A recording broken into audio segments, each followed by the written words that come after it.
Hello, my friends. I know I'm gonna run my gums for a hot minute, so if you want to get to the actual video, I would recommend skipping a few minutes. I don't ever expect my videos to have a bunch of views or to get a really significant reach, but I do want to say to everyone who watches my videos and engages with my content that I truly do appreciate it. It really does mean a lot. I'm just another stranger on the internet talking about random stuff, and I don't ever expect anyone to just sit and watch me, but for those that do, thank you so much. I also want to say to anyone who's thinking about making their own videos and stuff like that to just do it and talk about things that you're passionate about. Don't worry about being like a professional YouTuber, do it for yourself. So with that being said, hi friends, welcome to today's video. As you can see, my background has changed a little bit. That is because in my last video I mentioned that I was moving. That move has taken place and I am in a much better apartment now. I am so happy about it. I know it might be looking a little bit bland and I'm still in the process of unpacking, which has been taking a really hot minute because I essentially packed my whole life when I moved to this city. So it is basically taking another lifetime to unpack all of it. So yes, forgive me if my room looks a little bit bland and boring because it kind of does. So I tried to compensate with my fit, which is very extra, but you know what? That's fine because y'all know me. I'm extra AF. Oh my god, if there's one thing that I'm really good at, it's at rambling. So do forgive me.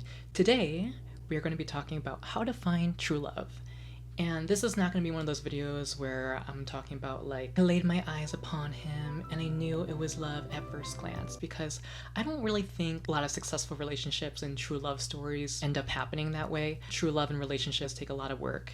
And there's a lot of personal growth you need to go through to be able to get to that point, in my opinion. The mental health nurse in me is going to be talking about all the things that you need to conquer to be able to have a successful relationship with someone. This foundation is like so dewy, which looks great in some lighting, but with the studio lights I just look like a Krispy Kreme glazed donut, and we need to tone it down a little bit.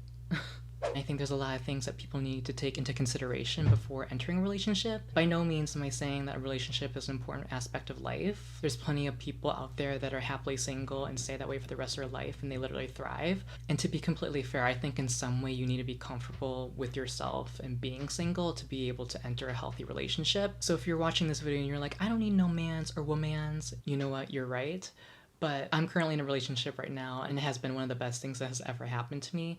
Relationships can definitely bring you a lot of joy and can be super beneficial for you. So let us begin before this video turns into a 2-hour-long video. Do y'all know that cliche saying that's like, you need to learn to love yourself before you can love others? As overused as that is, I think there is a lot of truth to that statement. By fostering self-love, you're typically more understanding of your values and your morals and also your boundaries and what you want out of a relationship. I feel like a lot of TV shows and movies that we watch often idealize and show relationships in sometimes an unrealistic manner. As you get to know and love yourself, you often become more aware of your capabilities, and as a result, you tend to have more realistic expectations out of a relationship. Loving yourself too also helps you establish healthy boundaries. Like I said, by getting to know yourself and love yourself, you put value into your own beliefs and morals. By doing that, you're able to establish what you can and don't tolerate. I've mentioned this before in other videos, but when it comes to relationships, I don't think it should be about one person bringing 50%, another person bringing 50% to the table. I think each person should bring 100 and 100. If you're lacking in the self-love department and you enter a relationship, there is that chance for you to be dependent on that person. Yeah, you can definitely find a lot of joy in relationships, but ultimately at the end of the day, you live in your body and you should be dependent on yourself for your own happiness and validation. You can't always expect your partner to be the source of validation and happiness for you. No matter how close you are with this person, they're not going to be by your side every waking moment of every single day. The only person who's living in your shoes is you. And you're the one in control of your autonomy and your decisions. So it's really important to foster self-love, to really get to know yourself, understand how you behave, and to just be more emotionally stable and have realistic expectations of what to get out of a relationship. Having love for yourself also means that you have healthier boundaries. You really need to have that respect for yourself to avoid letting other people walk all over you or do things that you just don't tolerate whatsoever. Another crucial part of finding your true love and maintaining a healthy and happy relationship with your partner is to be able to have open communication with one another that is honest. Trust is so important in a relationship, and oftentimes it takes a lot of work to build trust between two people, and that trust can just crumble with just one bad decision. It's really important for you to be honest with your partner, to be able to understand each other's perspectives, and to be able to overcome obstacles that usually will inevitably happen throughout the course of your relationship. One of the worst things that can happen in a relationship is feeling like your partner is lying to you or isn't opening up about really important things in your relationship. While yes, self-love does help you understand your own expectations, that open, honest communication between you and your partner will help you guys collectively understand the expectations of your relationship. And that takes us into our next point, which is about how you overcome adversity. In life, a lot of people don't really show their true colors until a huge major obstacle or problem arises in their life. Like I said, social media and movies and TV shows often idealize romantic relationships, and it is few and far between that we see the actual dark sides that can come with being in a relationship. If even just one person in a relationship has really negative coping strategies, they really envelop themselves in the victim mentality and they blame everyone else around them and they fail to take accountability. I mean, those are just a few examples of many ways people can be quote unquote toxic. There is a huge difference between taking your frustrations out on someone versus sharing your frustrations with another person. If you practice negative coping strategies and in the face of adversity, you really become a person that is just completely negative, to say the least, it can be really off-putting and emotionally distance your partner. Not to say that we're gonna always 100% be perfect and be able to manage every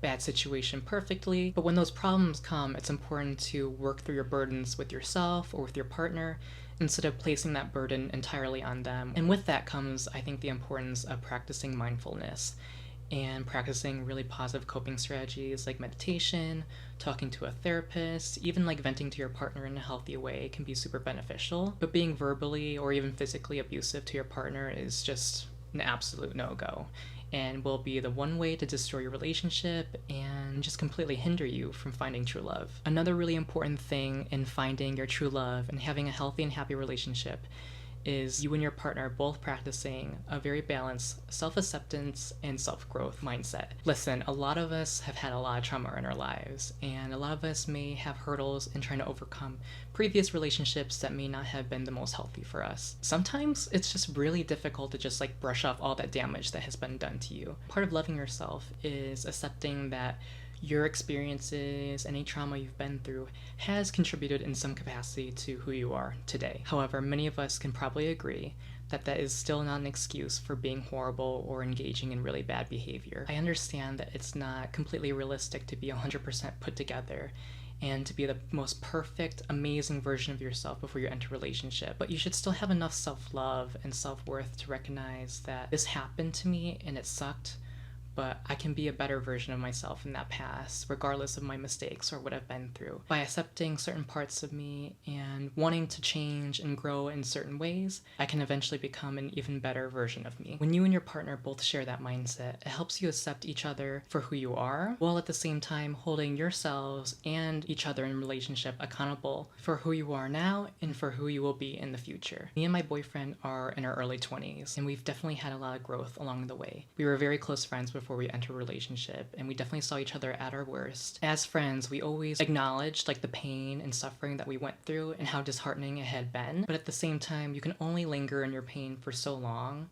and you kind of have to rewrite your narrative into like a heroic one of self-preservation and determination and bettering yourself and working through all your demons. And that sort of accountability and that sort of growth mindset is so important in the health of relationship and the longevity of it. For those gays out there, you know how difficult it can be to find a healthy and happy relationship. I think a lot of that comes from our trauma, being looked down upon and bullied, and hiding who we are and suppressing many parts of our identity and our personality. Unfortunately for a lot of us, it can be a really lengthy and long process to overcome that. It can often sometimes feel like a competitive environment, like who's the best gay out of all of us, you know what I'm saying? I don't think it should be like that at all. In the grand scheme of life, like the only person we should be competing with is ourselves, and not trying to do XYZ for the sake of saying I'm better than you. Our relationship is a partnership, and it is super crucial for you guys to work together to become the best couple you can be. A healthy relationship is one where you want to grow together and not try to be better than one another, because that mutual respect is super duper important. And my last and final point I want to make about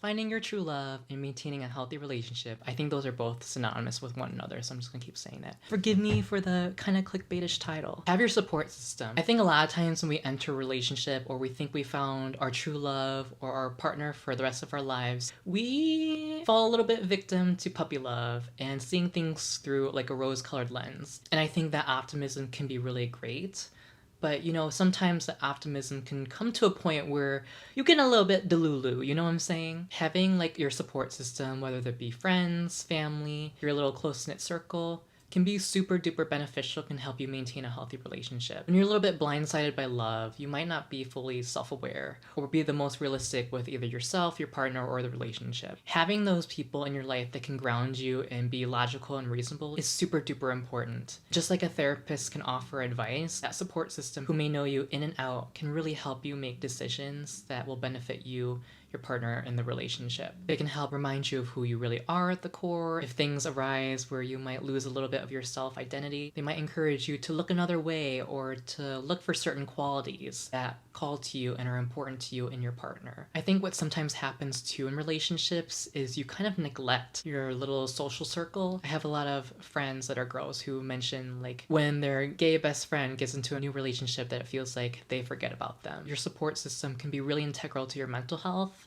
and subsequently your mental health is very integral to your relationship. So please do keep that in mind and never forget the people who are in your life. With that being said, I'm gonna call it a wrap with this video. I'm sure I'll edit this and look back on it and be like, maybe I think I forgot something, or I wish I had delved more into this. So if anyone's comfortable asking a question in the comments, please do so. And I'll say this with almost every video where the topics lean a little bit more mental healthy, you know what I'm saying? Yes, I have quite a bit of experience with the psychiatric field, and I have had my fair share of relationships that were really toxic in many ways, to be honest, like sexually, verbally, and like cheating and stuff like that. It's been a journey, to say the least. I do feel like I have quite a bit of knowledge at my age already to know what I think true love is and what a healthy relationship looks like. But I'm still young and I'm still growing, and I think at the end of the day we all are growing, right? And we learn new things on a rolling basis. You know, we enter different phases of our life or go through circumstances that may alter our perspective, so things are never set in stone. As a result, I always 100% welcome anyone who might disagree or wants to add anything to my videos to comment it down below, because I think it's really important to have that open line of communication. Throwing it back to my tip, right? Just in general, it's just really important to be open and honest, you know, reasonably so, and with respect. All of us have so much potential and all of us have so much to offer to the world. And we have a lot of unique insights and experiences that ultimately alter our perspectives and beliefs. So that was another tangent. Oh my lord. Let me cut myself off. And thank you guys again for all your support on my channel and for watching my videos. It really does mean a lot to me. I will say it again, I'm not going anywhere. I've been through quite a bit of hurdles this year, and it's been tough to say the least. And in the past, I've definitely fallen victim to the victim mentality and just thinking my life was gonna suck and not holding myself accountable for my own happiness. I'm taking things back into my own hands, and even if I'm not feeling well or not doing the best, I don't deserve to deprive myself of any happiness and joy that I can find in my life, such as creating these videos. So thank you guys so much for watching. I hope you guys take good care of yourselves, be well, stay safe, and I'll see you guys in the next video. Bye.